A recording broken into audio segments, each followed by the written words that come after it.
Just breathe. We don't stop long enough to do that, do we? Just breathe. Take a moment, close your eyes if that's comfortable for you, and just sit in this moment. See how deep you can go into the depth of your being by focusing on your breath. And let's do that together. Take 3 deep breaths together. Inhale and exhale. Inhale this stillness and exhale peace. Inhale calm and exhale love.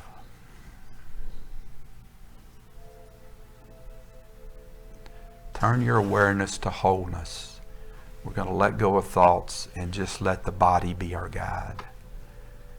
Let the body be your guide as you go deeper and deeper within this place where we know the divine, what we call the Christ consciousness, lives and moves and has being.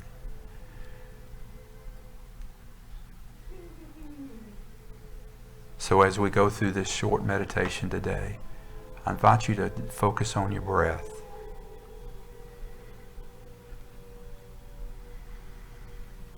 As you breathe, begin to sense your body. If there's any place you need to relax, maybe your shoulders, your face, your hands. Let your hands rest on your lap or folded together on your thighs. And just be. Nothing to do, but just be.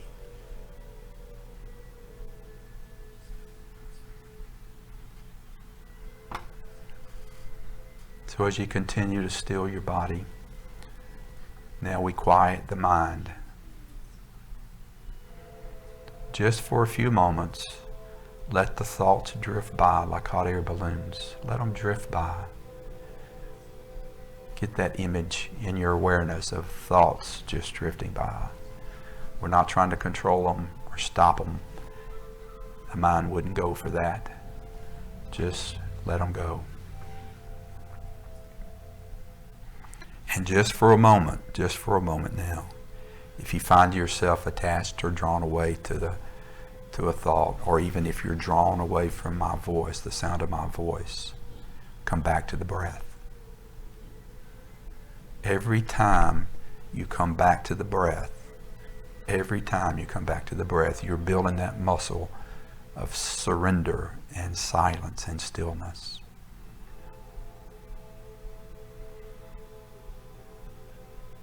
Let go, release, and just be.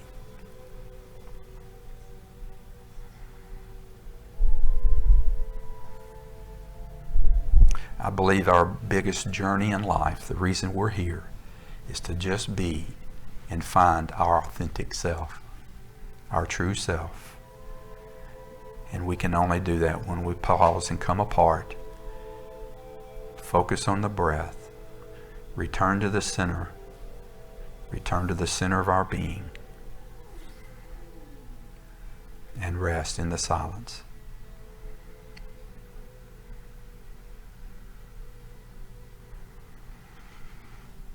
So I invite you now, as we rest in the silence for just a couple moments, see how deep you can go into that place where you intuitively know who you are, what you are, why you're here. And the biggest question of all, why? You intuitively get answers as we go within. There's no way where to go outside to find all the answers. Just go within and rest in the silence. I'll watch the time just for a couple moments in the silence.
Take a deep breath.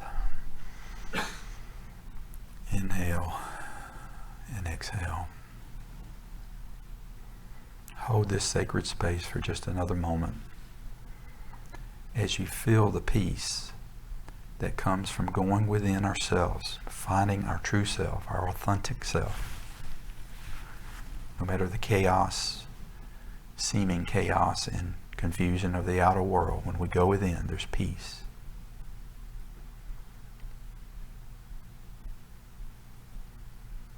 I'm surrounded by peace, enmeshed in peace.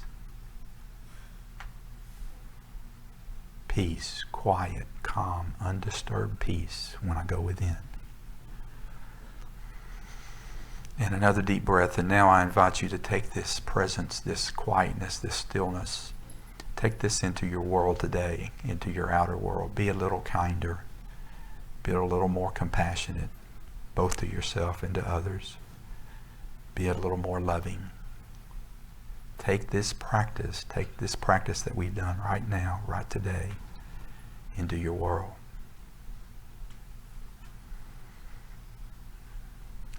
Be the peace, be the love that you wish to see in the world today.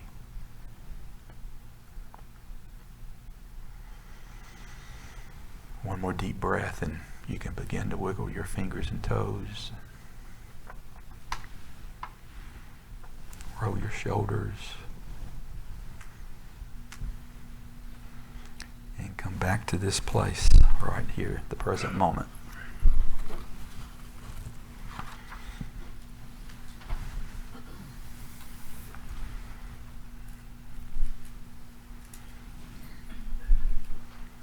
I think we had a moment of peace. It was very good. I could see it on your face. So we started this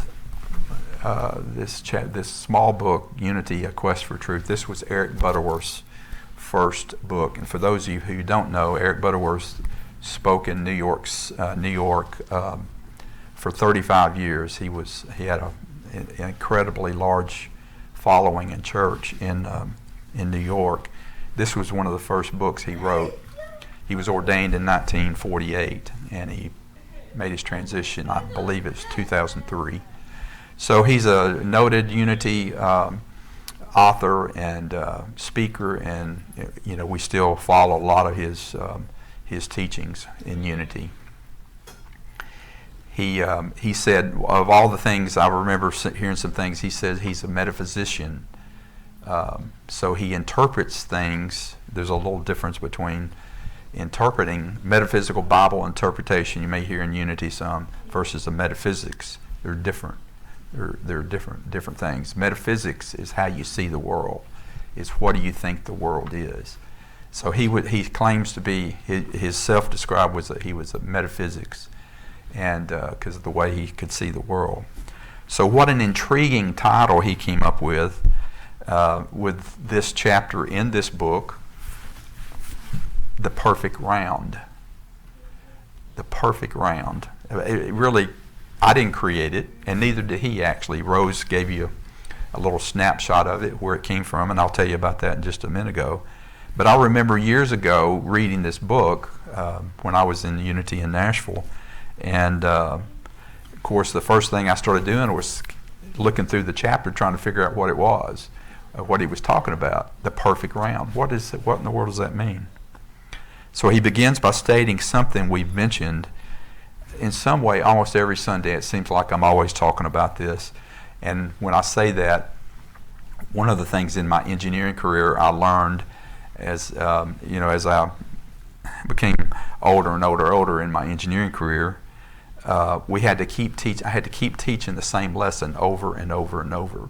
New people coming in, our senses getting dull, or we don't use a particular principle or particular practice. So we teach the same lessons over and over and over. The same is here. We keep hearing the same thing. We talk about the 5 principles all the time. We do it because sometimes we go to sleep, we forget, or we'll just not be aware of it. So we keep teaching the same lessons over and over and over.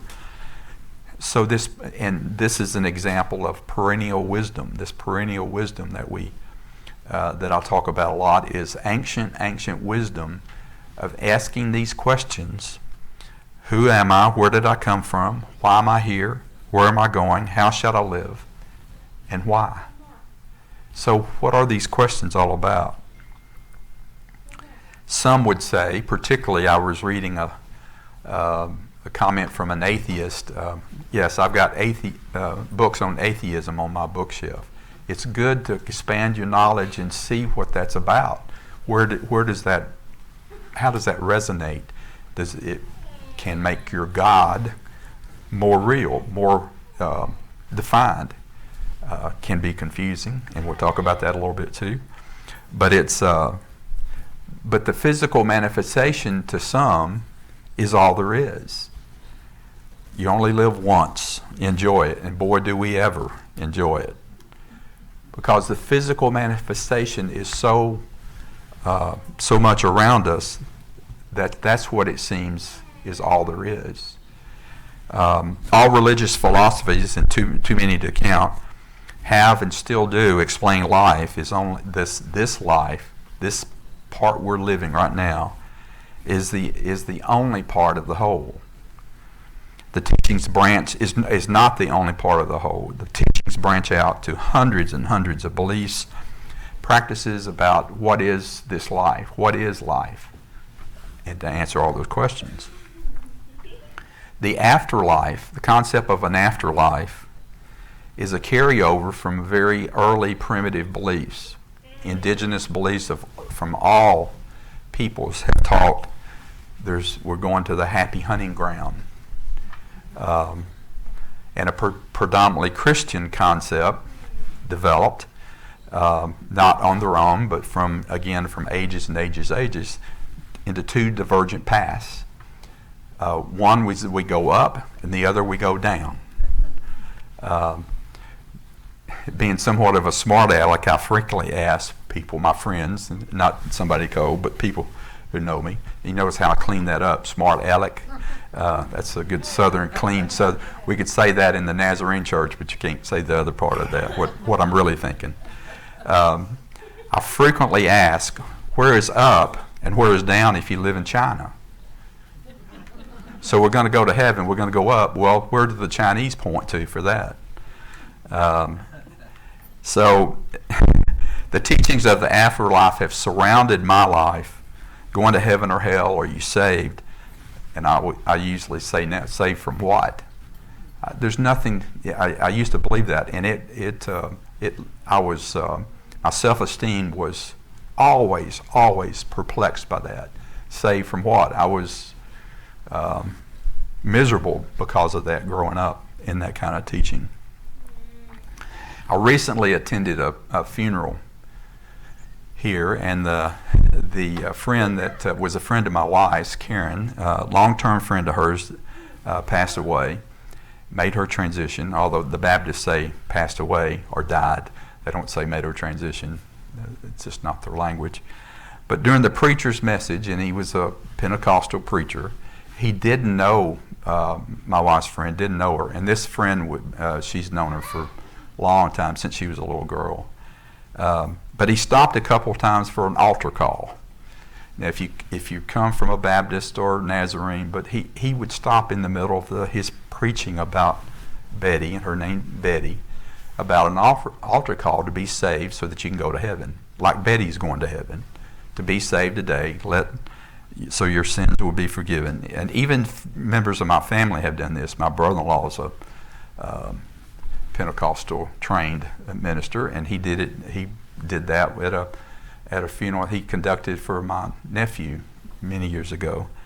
The Pentecostal evangelical church's mantra is to have an altar call so you can be saved. Wailing and gnashing of teeth during the process.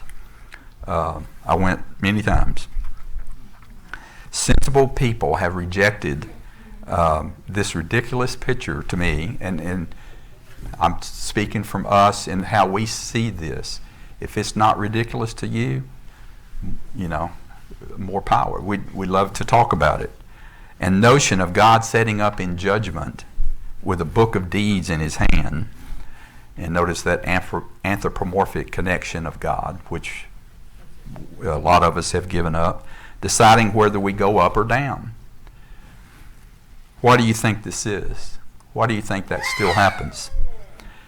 I think it's our dislike for living with uncertainty.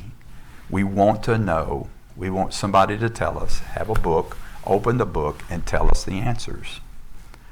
And yet I know from my life, the only part of life that's certain is the uncertainty, the paradox, the mystery.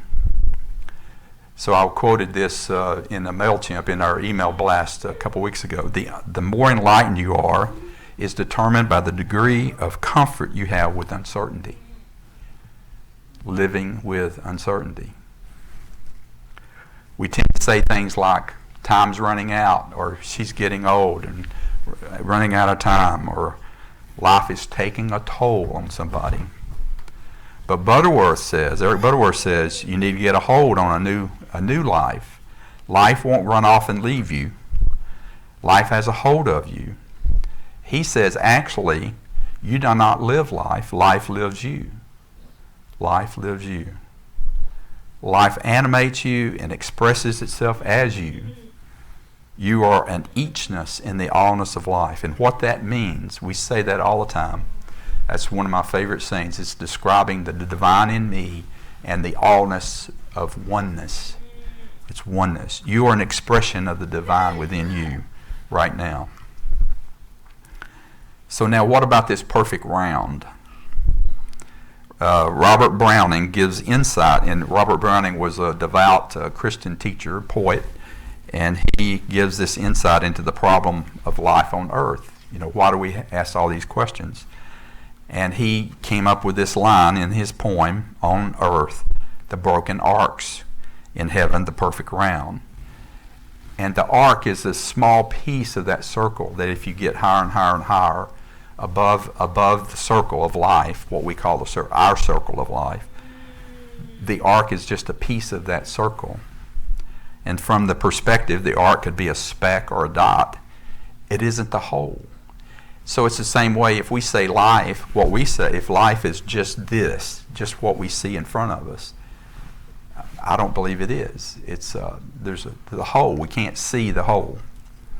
And we've seen this analogy over and over and over. You can't tell a fish where to find the water because he lives in it.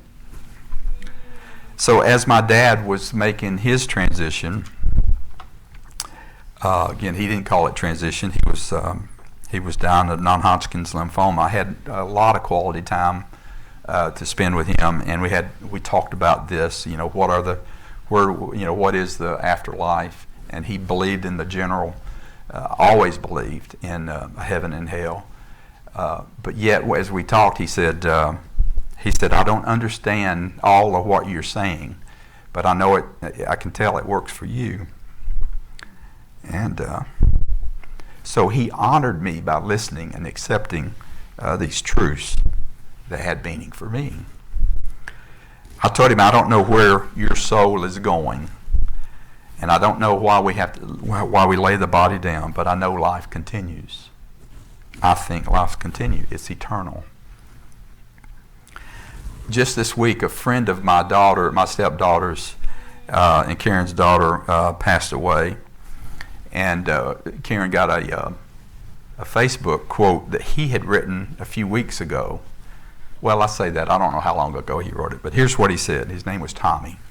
And he said, just this week, this is from his sister, but it's a quote from him. Just this week, a friend's sister shared something he wrote.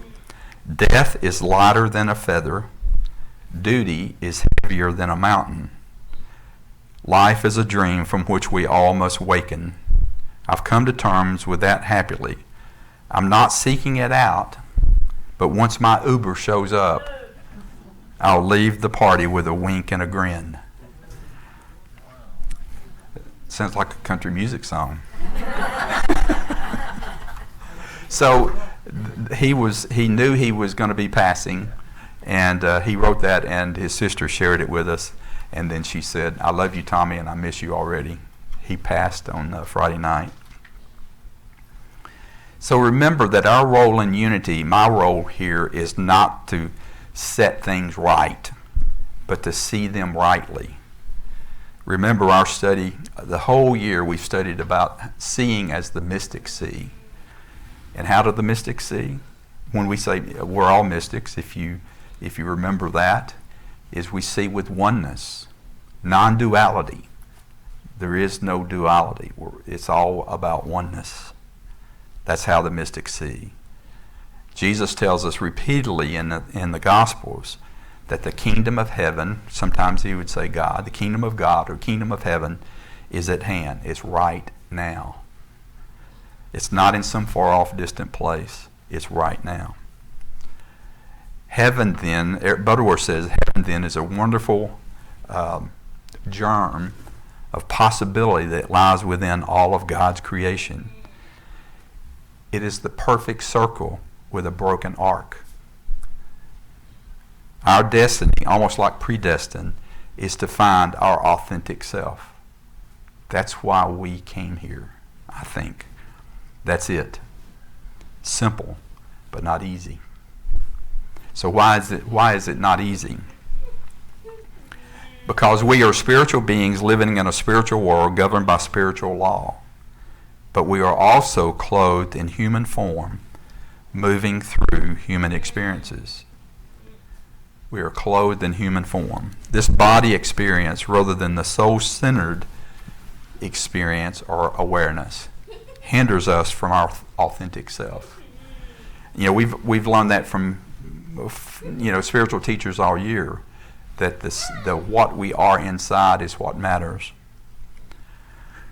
So another reason I think we have trouble finding and expressing our true self, our true authentic self, is the mental tilt-a-whirl. I guess I got tired of saying the monkey mind, but I put this in the MailChimp this week, but it's the same thing as the monkey mind. So I was sharing how a couple of friends found how easy it is to fill my mind, I was telling them this, with thoughts, emotions about human events, human history, political and social unrest, the daily news, and yes, even spiritual truths. The spiritual truth, seeking for the spiritual truth, can chase you down a rabbit hole. Our minds are made to create thoughts, process thoughts, and then generate more thoughts and more processing. You know, it's said that we have 50 to 60,000 thoughts a day. Wow. No wonder we're confused sometimes, right? So, process thoughts, generate more thoughts, rinse and repeat. If we aren't careful, we quickly find ourselves on a mental tilt-a-whirl. And I remember as a kid riding the tilt-a-whirl when I went to the fairground or whatever. I would ride it, a couple of us buddies, I would ride it until I was sick. Literally sick. And guess what I did? I got back on it. Would do it again. So, isn't that kind of a metaphor of how we do life sometimes with our thinking? Self-generated stress and anxiety can only be relieved, or some peace from, because I have it, we all have it. This often leads to self-generated stress and anxiety, is to get off the tilt-a-whirl. So as we seek more answers, and find a definitive answer, it can, drive you crazy. So the more we seek the answers to life's biggest problems, biggest questions, the more questions, contradictions, and paradoxes we find. So when this happens to me, I pause in gratitude. Number one thing, gratitude. We learned a few weeks ago, joy doesn't bring gratitude. Gratitude brings a joyful experience.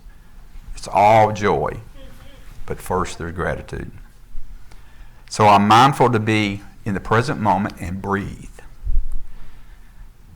So even my gratitude for my mind and the searching and the seeking that it does, and my desire to seek these answers, I'm grateful.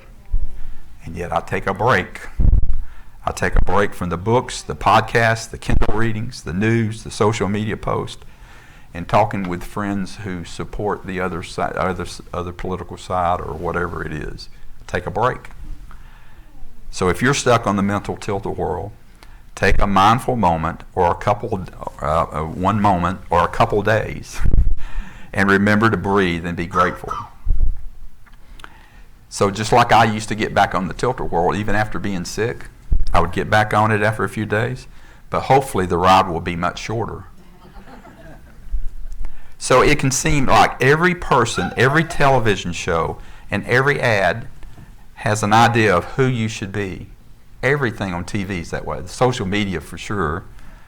I mean, every aspect of our being is somebody tells you what to do. But your soul asks you to return to your center. Return to your center. Stop living on the edge of your being. We spend too much time on the outer and not enough time in the center. Stay in the center. It is from the center that you can live the life you were born, spiritual teachers tell us this, born to live. Rather than a tug of war so many people get caught up in, trying to be all things to all people, but instead of who we truly are. So this may sound strange. Butterworth, we say this all the time, and we've grown up saying this. It's kind of the culture. I have a soul. But you do not have a soul at all. As strange as that sounds, you don't have a soul. You are a soul, and your soul has a body. You are a soul. That's what we are when we say we're spiritual beings having a human experience.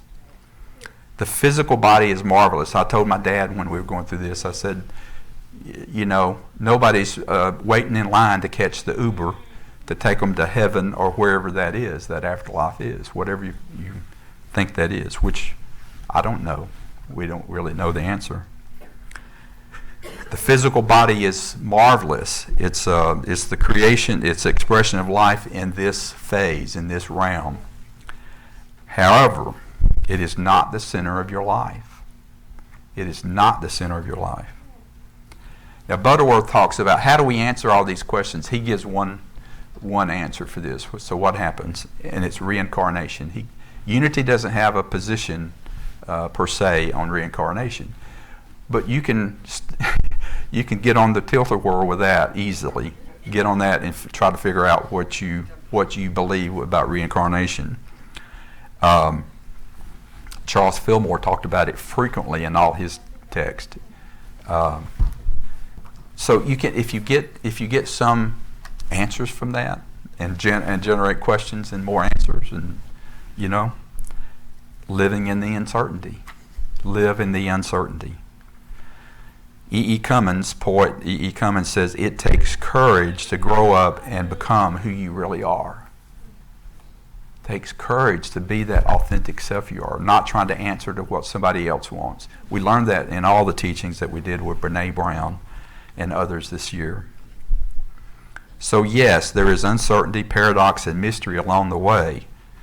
But MLK said this: faith is taking the first step when you don't see the whole staircase. We can't see the whole staircase.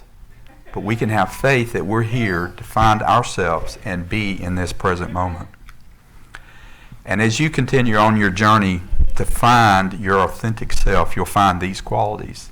You'll kind of know if you're in the right place, at least seeking your authentic self. You'll find qualities: wholeness, reverence, fearlessness, integrity, non-attachment, non-judgment, and unconditional love. You don't find those if you're living totally on the outside of the circle. So in closing, being you matters. Being who you are matters.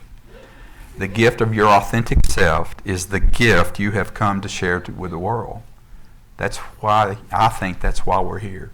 To be yourself. Each one of us are unique expressions of the divine. And again, as we say, you are an eachness in the allness of life. Let it shine. Namaste.